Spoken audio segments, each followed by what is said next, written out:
Здравствуйте! В эфире Абхазского телевидения информационно-аналитическая программа «События недели». И я, журналист Белла Кварчия. На этой неделе исполнился год, как в Абхазии заработало управление казначейства при Министерстве финансов страны. Именно эта структура была призвана перевести все финансовые операции всех бюджетных организаций республики с банковской на казначейскую систему расчетов. Как прошел переход с одной системы на другую, насколько болезненным и сложным оказался процесс, а также удалось ли решить задачи, которые ставились перед структурой, мы обсудим с начальником управления казначейства Абхазии Джансу Хамнанба сразу после краткого обзора новостей. Ирина Аршба расскажет о других заметных событиях последних дней.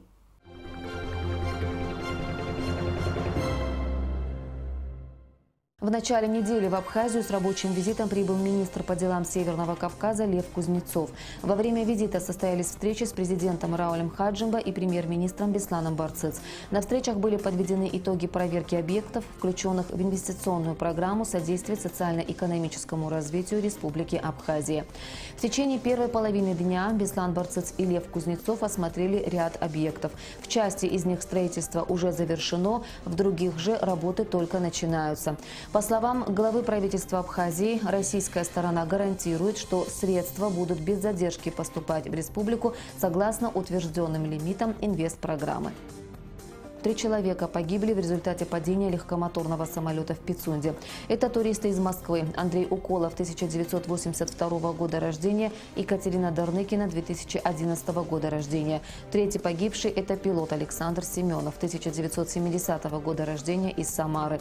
Самолет принадлежал российскому коммерческому авиаклубу «Седьмое небо». Упал самолет в устье реки Бзыбь, близ Пицунды. Транспортная прокуратура Республики Абхазия ведет следствие по данному факту. Президент Республики Абхазия Рауль Хаджимба провел совещание по вопросу падения российского одномоторного самолета в Пицунде 27 июля. Глава государства дал поручение участникам совещания предпринять все необходимые действия, направленные на выяснение обстоятельств произошедшего и недопущение подобных происшествий в дальнейшем. До завершения данных мероприятий полеты сверхлегких летательных аппаратов приостановлены. Это уже второе происшествие с прогулочными самолетами в Абхазии. Ранее 6 июля в Пицунде совершил жесткую посадку прогулочный самолет А-33. В результате происшествия пострадали 3 человека. Все 3 выжили, но получили тяжелые травмы. Итогам деятельности МВД в первом полугодии 2017 года посвящалось расширенное заседание коллегии министерства, которое прошло в Сухуми. В работе коллегии принял участие президент Рауль Хаджимба, а также председатель СГБ Зураб Маргани, заместитель генпрокурора Ишсау Какалия, зампредседателя Верховного суда Умар Бирулава. Руководители отдельных подразделений министерства доложили о проделанной работе. Был проведен сравнительный анализ показателей за прошлые периоды, отмечены положительные стороны, а также выявлены недостатки. На коллегии выступил президент Рауль Хаджимба. Глава государства выразил благодарность всему личному составу МВД, службе госбезопасности, работникам прокуратуры, сотрудникам ГСО, всем, кто был задействован в процессе розыска преступников по недавнему громкому преступлению, имевшему место 11 июля. Парламент Абхазии ратифицировал Абхазо-Российское соглашение о порядке формирования и деятельности совместного информационно-координационного центра органов внутренних дел. Решение об этом депутаты приняли большинством голосов на заседании сессии Народного собрания. Народные избранники также ратифицировали Абхазо-Российское соглашение по вопросу обеспечения лекарственными препаратами и медицинскими изделиями отдельных категорий граждан России, постоянно проживающих на территории Абхазии. Депутаты определили составы межпарламентских комиссий по сотрудничеству с Госдумой, Советом Федерации, Ассамблеей государств-участников Сообщества за демократию и права народов, Южно-Российской парламентской ассоциации. На заседании были избраны также 3 представителя парламента в сертификационной комиссии. Народные избранники тайным голосованием единогласно одобрили кандидатуру Игоря Зарандия на должность заместителя председателя арбитражного суда Абхазии. Согласно регламенту, депутаты ушли на каникулы до 6 сентября.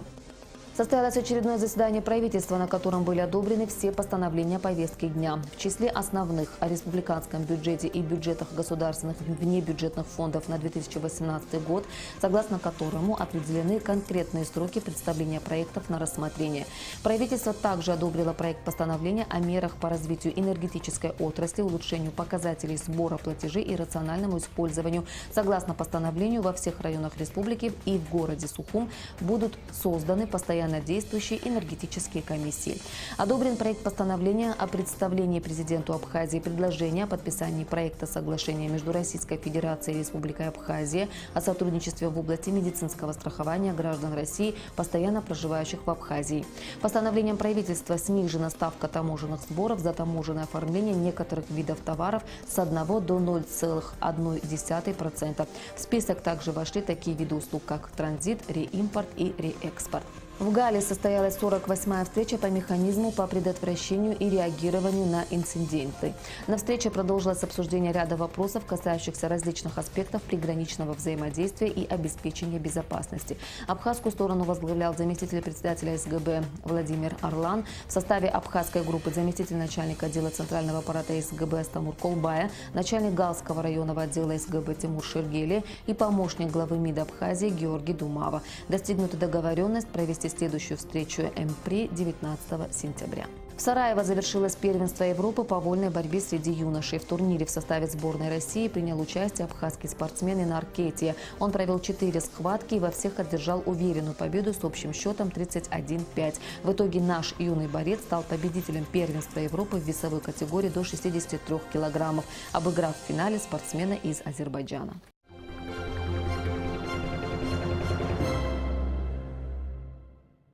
Это были главные события уходящей недели. А сейчас к основной теме нашей программы – подведению итогов первого года работы Управления казначейства Абхазии. Что удалось сделать за это время и насколько успешно справилась структура с поставленными перед ней задачами. Мы обсудим с начальником Управления казначейства при Министерстве финансов Абхазии Джансухом Нанба. Здравствуйте, Джансух Эдуардович. Здравствуйте. Ровно год назад начало работать Управление казначейства Абхазии.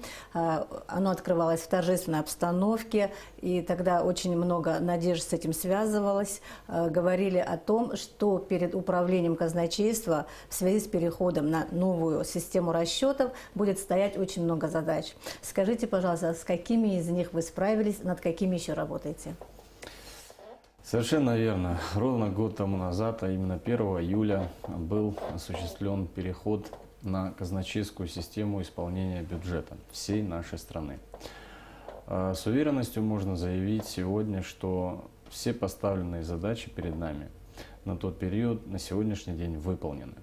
Что это значит? Это значит, что все 409 бюджетополучателей, иными словами, бюджетных организаций нашей страны, речь идет и об организациях республиканского бюджета, а также местных бюджетов, переведены на казначейское обслуживание и исполнение бюджета. Далее, это был первый этап, который длился у нас до 1 января 2017 года.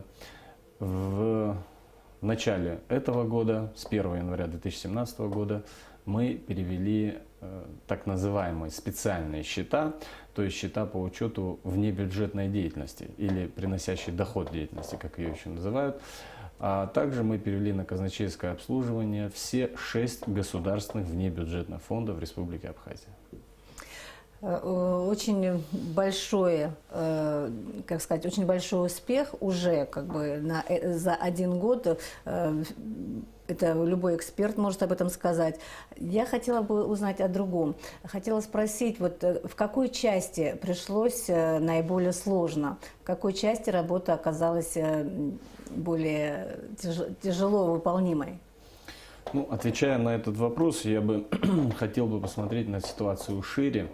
Тяжело было с самого начала, безусловно. И я имею в виду не только сам переход, а тяжело было на этапе создания нормативно-правовой базы. А это было еще, начиналось в 2013-2014 годах. Люди, которые трудились, работали над этим проектом, они приложили максимум усилий для того, чтобы создать нормативно-правовую базу. Далее, когда была сформирована соответствующая нормативно-правовая база, мы приступили уже к более, так сказать, практическим задачам. Это и материально-техническое оснащение, то есть вы знаете, что управление казначейства располагается по улице Лакоба, в здании Кабинета министров, во втором корпусе, на первом этаже. Там был проведен капитальный ремонт. Все рабочие места специалистов были обустроены соответствующим образом. Более того, в 6 районах наших открыто территориальное отделение, которые также, в помещениях которых также были проведены капитальные ремонты, рабочие места обустроены. Все это требовало, безусловно, и финансовых затрат, безусловно, и человеческих трудовых ресурсов. Но, несмотря на все сложности, которые были, да, так скажем, на пути реализации данного проекта, все это удалось достаточно успешно реализовать. В связи с тем, что вы сказали, я хотела бы, чтобы мы с вами посмотрели сейчас сюжет. Его снимали буквально на днях, как раз к годовщине казначейства, к юбилею такому маленькому. И это делала наш корреспондент Ирина Аршба. И вот как она увидела ситуацию. Пожалуйста. Год назад в Абхазии начала функционировать казначейская система исполнения бюджета. Это событие стало первым важным шагом на пути создания современной финансовой системы страны. Проект оказался очень сложным. Нужно было менять законодательство, осваивать целый ряд новых технологий, создавать сложную структуру связи и коммуникаций, застрахованную от внешних рисков. Эти изменения оказались болезненными для ряда бюджетополучателей и распорядителей бюджетных средств, привыкших к работе с наличностью и неподготовленных к ведению нового типа учета и предоставления отчетности. Сейчас мы уже наладили работу, научили клиентов работать в электронном формате, а не только в бумажном, потому что первое время нам приходилось делать за них работу в электронном виде. А объем очень большой и, естественно, было сложно. Проект воплощался в жизнь в течение 3 лет. Были подготовлены кадры и осуществлен конкурсный отбор сотрудников для работы в новом ведомстве. На осуществление проекта было затрачено 80 миллионов рублей. Главное отличие казначейской системы от банковской – это возможность в текущем режиме осуществлять контроль за целевым использованием бюджетных средств. С поставленной задачей успешно справляется молодой, но очень перспективный коллектив управления казначейства. Не более года, что мы работаем, накопили очень большой опыт, достигли больших успехов. Естественно, в момент перехода возникали какие-то небольшие сложности, связанные вот именно с переходными моментами. На данном этапе нашей работы большинство проблем в принципе решено. В целом могу оценить работу нашего коллектива как очень хорошую, плодотворную. У нас впереди еще много, я думаю, больших дел, и, я думаю, без проблем решим все наши задачи. Управление казначейства состоит из центрального управления и 6 территориальных отделений. Сегодня в управлении трудится 46 человек. В основном это молодые специалисты, которые прошли специальные курсы обучения. Работа на сегодняшний день у нас очень слажена благодаря нашему дружному коллективу, управленческому начальству. Хочется пожелать всем сотрудникам, всем нашим клиентам управления казначейства взаимной, слаженной работы. Думаю, что нет неразрешимых задач. Поблагодарить весь коллектив за хорошую и доброкачественную, добросовестную работу. На начальном этапе работы казначейства только 12 организаций были переведены на эту систему. Сегодня же около 450 организаций обслуживаются через казначейство. В ближайшем будущем планируется запустить сайт Министерства финансов, в отдельном разделе которого будет размещена вся информация по управлению казначейства Абхазии. Ирина Аршба, Михаил Братухин. Специально для событий недели. Вот такой вот сюжет. И действительно, Ира сделала акценты на основные ваши такие точки работы. Да? Я хотела бы узнать, в самом начале функционирования казначейства, в начале этого большого пути, были сложности с переводом на систему казначейскую именно местных бюджетных организаций. Вот расскажите, пожалуйста, с этой проблемой полностью уже справились или есть еще какая-то работа в этом отношении? Безусловно, да. Одной из проблем, с которой мы столкнулись, это была проблема недопонимания со стороны местных органов, как будет работать эта система.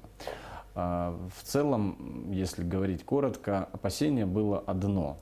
Местные бюджеты опасались, что расходование бюджетных средств местного бюджета будет как-то ограничено, да, или управление ими будет как-то ограничено, что совершенно не соответствует действительности. Закон об основах бюджетного устройства и бюджетного процесса Республики Абхазия четко выделяет одним из основополагающих принципов – это самостоятельность бюджетов. То есть планирование, формирование, а также распределение бюджетных средств местных бюджетов – это прерогатива местных органов власти. И мы здесь выполняем функцию кассира. Мы осуществляем кассовое исполнение бюджета. Ну и, соответственно, выполняем иные функции по контролю за целевым расходованием и так далее. Скажите, пожалуйста, было сопротивление с их стороны? Тут нельзя сказать, что было сопротивление. Как любое новшество, данная система тоже столкнулась с определенными барьерами. Людям сложно, тем более людям, которые долгие годы привыкли работать в одной и той же системе, которая сложилась десятилетиями. В принципе, было не совсем привычно переходить на что-то новое, не было желания, так как не совсем, наверное, понимали, насколько это нам нужно и необходимо на сегодняшний день. Но каких-то категорических высказываний о том, что это нам совершенно не нужно и это была большая ошибка, такого, конечно же, не было. Более того, по прошествии определенного периода времени, как мы поработали, да, с ними вместе, очень многие клиенты, так называемые, да, представители бюджетных организаций, они даже высказывали определенное восхищение, что им стало проще работать, информация доступна.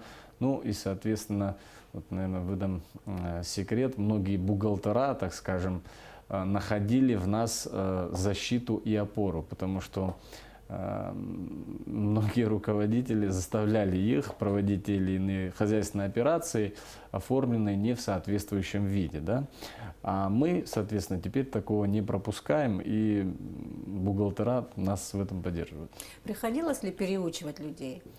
Конечно, конечно.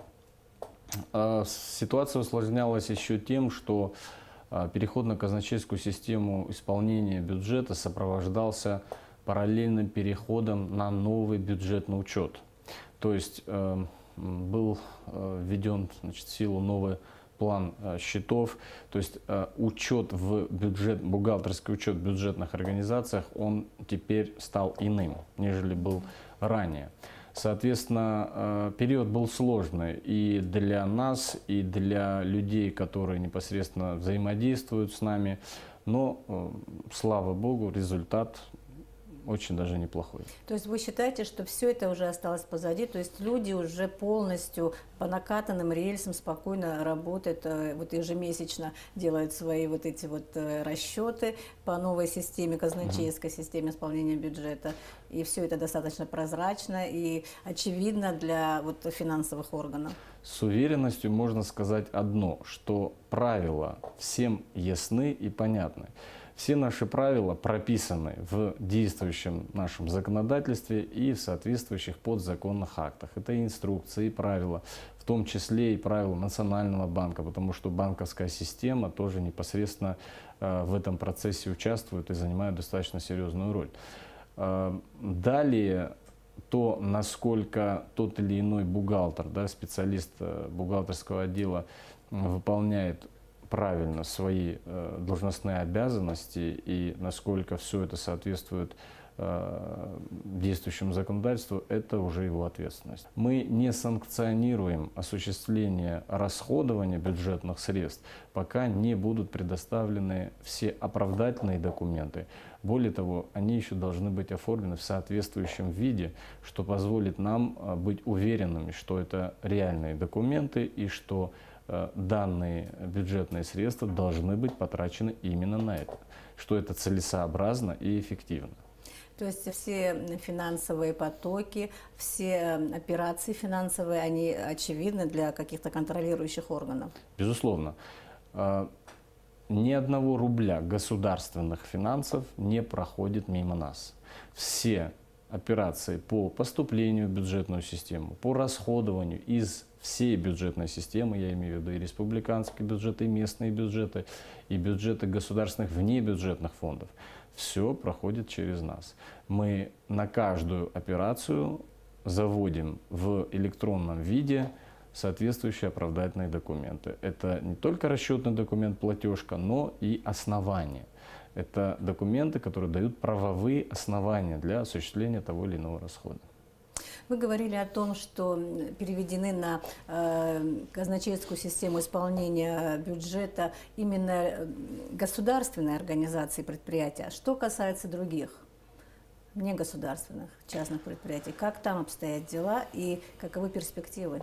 Ну, казначейская система, она изначально задумывалась как система для бюджетных организаций. То есть мы не говорим о том, что на казначейскую систему исполнения должны перейти все остальные коммерческие организации, предприятия. Это нецелесообразно. Все поступления, в том числе и налоговый в бюджет, видим мы. Оперативно, буквально на следующий день, мы о всех поступлениях на счета, значит, информацию об этом доводим до соответствующих администраторов поступления в бюджет, в частности и до налоговой. И при дальнейшей работе совершенно понятно, правильно ли этот предприниматель и вообще заплатил ли необходимые платежи и налоги в бюджет вовремя. То есть все это видно. Казначейству очевидно, каковы доходы предприятия, каковы должны быть налоги с него. Нет, здесь нужно разграничить. Казначейство отвечает за кассовое исполнение. Мы видим фактическое поступление денег на счета бюджетов. А администратор, в частности, да, если мы говорим о налоговых платежах, Министерство по налогам и сборам в лице инспекций, да, городских и районных, они уже непосредственно, являясь администраторами, они ведут учет, контроль и начисление. То есть это их, так скажем, сфера, в которой они вот и специализируются.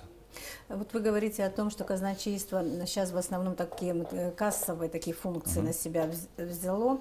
А что планируется дальше? Что планирует, как дальше, в каком отношении будет развиваться казначейство и какие преимущества вот это развитие может дать нашей стране? Казначейство – это живой организм, который можно, создав базу, которую мы вот за этот год создали, надстраивать различными опциями, дополнять различным функционалом, который позволит еще эффективнее, еще лучше контролировать расходование бюджетных средств.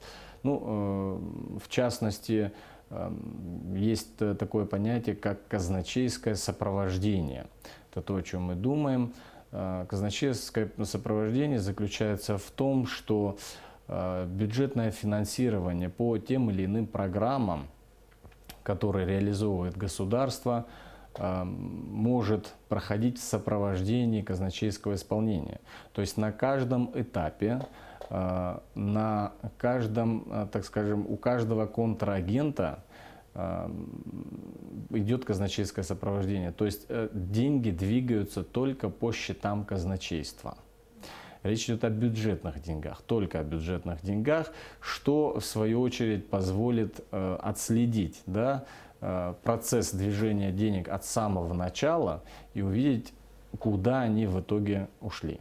То есть вот эти все целевые суммы назначены на какие-то определенные вещи, они будут открыты и прозрачны для тех, кто этим занимается, для проверяющих структур и так далее. Безусловно, безусловно. Вообще система казначейства, насколько я понимаю, главное ее как бы преимущество в том, что действительно все денежные потоки становятся прозрачными для отслеживания. И то есть проверяющие структуры, финансовые структуры, они могут, как вы говорили еще в прошлом году, оперативно перенаправлять какие-то денежные средства, да, на разные вещи. Например, где-то там остаток залежался, где-то наоборот кто-то нуждается. Вот такие вещи, как часто происходят? Ежедневно. Я бы разграничил вот ваш вопрос на две части. Да? Первая часть – это контроль. Ну, как известно, контроль нужно делить на три части. Контроль предварительный, контроль текущий и последующий контроль.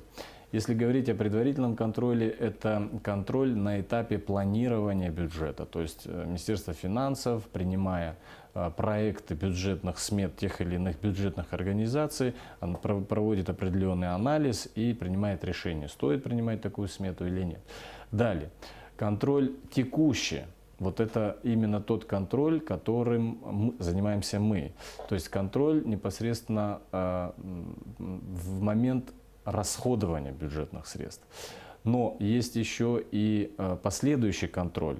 Последующим контролем занимается иное управление Министерства финансов, контрольно-ревизионное управление, которое уже отвечает непосредственно за проверки с выездами на место. То есть деньги-то можно выпустить, да, и документы можно все сделать, но создано то или иное, да, условие, на что они были выпущены, вот это, конечно, еще надо проверять, что и является полномочиями вот, контрольно-ревизионного управления. Но в целом все вот эти вот стадии контроля, они, конечно же, дают свой результат. Вторая часть, безусловно, тут опять же нам приходит на помощь сама суть казначейской системы. Суть ее заключается в том, что все финансовые средства государства, они хранятся на едином счете. Поступают на единый счет и расходуются с одного счета. Соответственно, для сравнения, раньше банковская система предполагала следующую схему. У каждой организации был свой счет в банке, у каждой бюджетной организации, имею в виду, куда доводились бюджетные ассигнования Министерством финансов. Но оценить эффективность использования этих средств и целесообразность использования именно в этот период времени было невозможно. Потому что организация, которая получила бюджетное ассигнование, то есть деньги реальные, могла просто не потратить их вот именно в этот период. Они у нее лежали как бы таким тяжелым грузом, да, на счете. А безусловно встречались такие организации, которым деньги нужны были сейчас. Но в силу, опять же, ограниченности наших финансовых ресурсов и вот примитивность, если можно так выразиться, банковской системы, оперативного перемещения денег было невозможно. Казначейская система, она, во-первых, все операции проводит сама. Во-вторых, учитывая, что деньги изначально все лежат на одном счете, можно оперативно принимать решение, какой из бюджетных организаций именно сейчас нужно оказать ту или иную финансовую помощь в рамках, безусловно, запланированных бюджетных показателей. Воспитываете ли дальше вы свои кадры? Что сейчас в этом плане происходит? Тем более, что перед казначейством еще ряд задач. Без ложной скромности могу сказать, что коллектив сформировался очень эффективный, очень талантливый. У нас практически отсутствует текучка кадров. Уходят у нас по одной причине или замуж, или в декрет. Слава богу, только такие случаи у нас попадаются. Вот. Безусловно, мы развиваемся постоянно. Какие у нас сейчас, да, шаги? Вот буквально пару месяцев назад мы выезжали с представителями управления казначейства на семинар-совещание с федеральным казначейством, который проводился в городе Сочи на базе сочинского филиала федерального казначейства. Возглавлял делегацию российскую первый заместитель федерального казначейства Прокофьев Станислав Евгеньевич. Мы провели очень интересный и содержательный семинар, в котором наши российские коллеги, которые оказывали нам огромную помощь в реализации этого проекта, они делились с нами своим опытом и, так скажем, в более продвинутых операциях казначейства. Да? То есть чем еще может заниматься эта структура, какой функционал может взять еще на себя. И мы с удовольствием воспринимаем всю эту информацию, любую помощь, которая позволяет нам как-то расширить свой кругозор, увеличить уровень своих знаний, учитывая, что коллектив достаточно молодой, достаточно хорошо получается внедрять какие-то новые идеи, мысли. Ну и главное, есть результат. Большую роль и помощь в становлении казначейской системы у нас сыграли российские специалисты. Как они оценивают то, что сейчас представляет из себя казначейская система в Абхазии? Ну, наверное, не скромно с моей стороны передавать их слова. Непосредственно оценивая переход 1 июля 2016 года в нашей стране, они высказываются, что переход прошел достаточно безболезненно.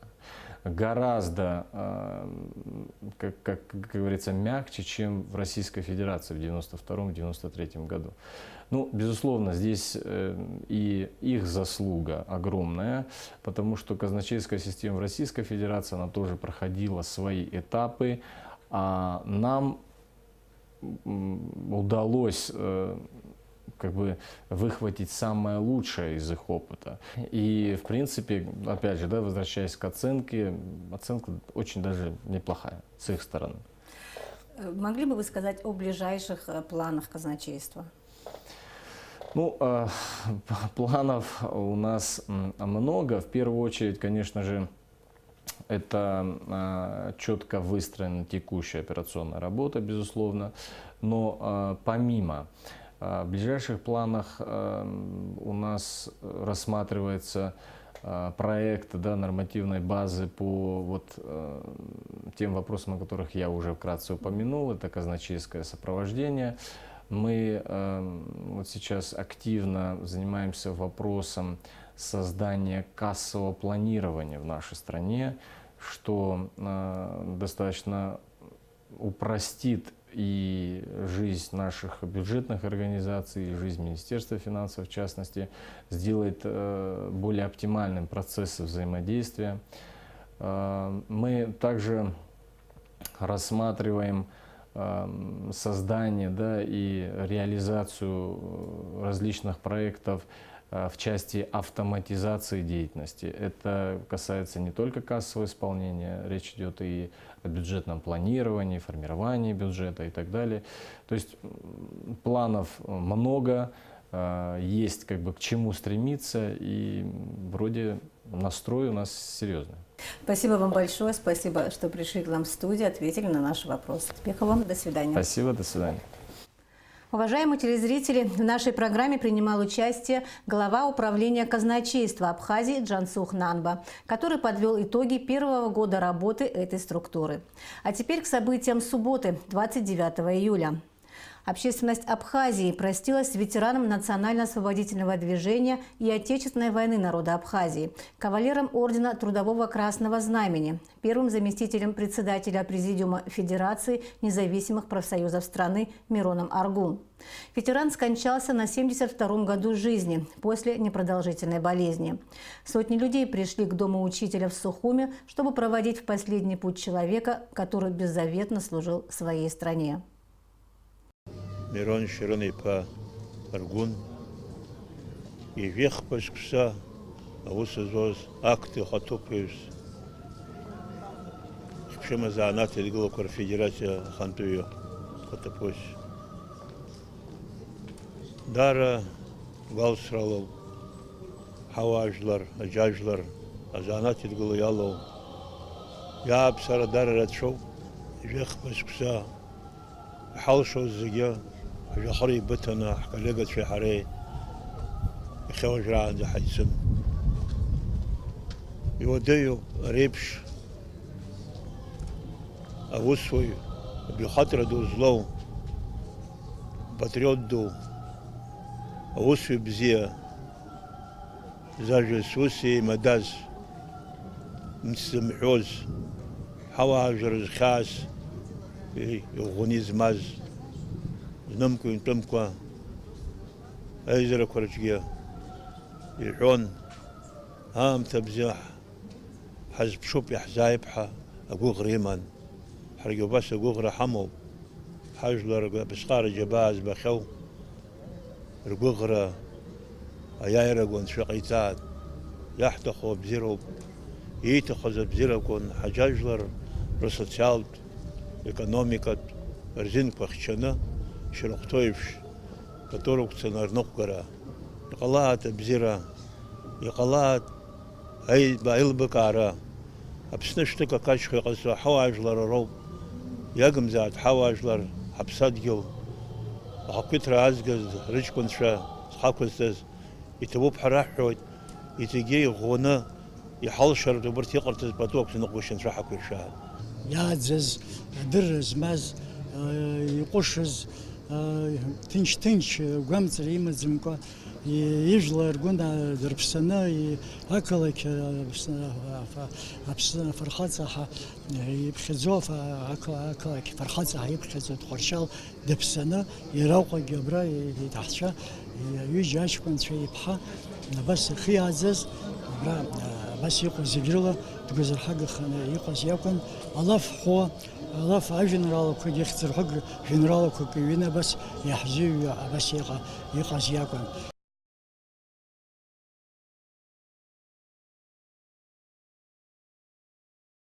Второй день байкерского фестиваля «Абхазский берег-2017» пройдет поздним вечером в субботу в ресторане «Айтар» в Сухуми. Место проведения фестиваля изменилось из-за непогоды. Изначально шоу с участием байкеров планировалось провести на республиканском стадионе столицы. Тем не менее, на мотофестиваль в Абхазию приехало около 300 байкеров из различных мотоклубов России. Большая группа байкеров из клуба «Дикая дивизия» прибыла к нам из Чеченской Республики. Гостям фестиваля будет представлена яркая программа с выступлениями абхазских и российских рок-музыкантов. На этом наша программа подошла к концу. Я желаю вам всего доброго и до встречи в эфире.